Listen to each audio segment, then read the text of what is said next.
श्री कृष्ण ने बताया जन्म और मृत्यु का रहस्य क्या है। गीता सार में श्री कृष्ण ने कहा है कि हर इंसान के द्वारा जन्म मरण के चक्र को जान लेना बेहद आवश्यक है, क्योंकि मनुष्य के जीवन का मात्र एक ही सत्य है और वो है मृत्यु।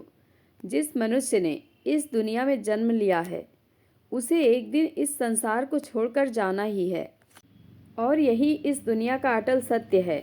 मनुष्य को मृत्यु से कभी भी भयभीत नहीं होना चाहिए। मृत्यु जीवन की अटल सच्चाई है। मृत्यु के प्रति भय ही मनुष्य के वर्तमान खुशियों को खराब कर देता है। इसलिए मन में किसी भी तरह का डर नहीं रखना चाहिए। श्री कृष्ण कहते हैं, शरीर नश्वर है पर आत्मा अमर है।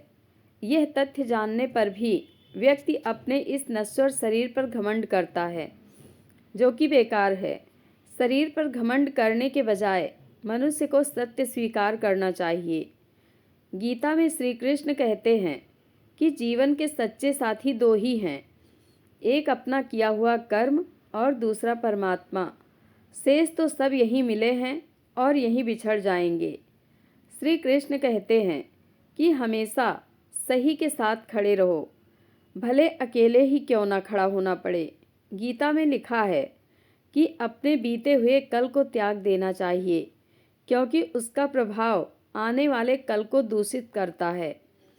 श्री कृष्ण कहते हैं कि सत्संग ईश्वर की कृपा से मिलता है, परंतु कुसंगत में पड़ना मनुष्य के अपने ही हाथों में है।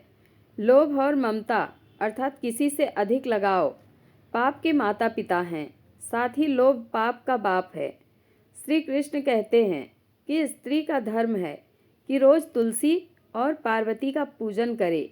मनुष्य को अपने मन और बुद्धि पर विश्वास नहीं करना चाहिए, क्योंकि ये बार बार मनुष्य को दगा देते हैं। खुद को निर्दोष मानना बहुत बड़ा दोष है। यदि पति पत्नी पवित्र जीवन बिताएं तो भगवान पुत्र के रूप में उनके घर आने की इच्छा रखते हैं। भगवान इन सभी कसौटियों पर कसकर जांच परख कर ही मनुष्य को अपनाते हैं। जय श्री कृष्ण। आप लोगों को कथा कैसी लगती है कमेंट बॉक्स में अपनी राय अवश्य दें। धन्यवाद।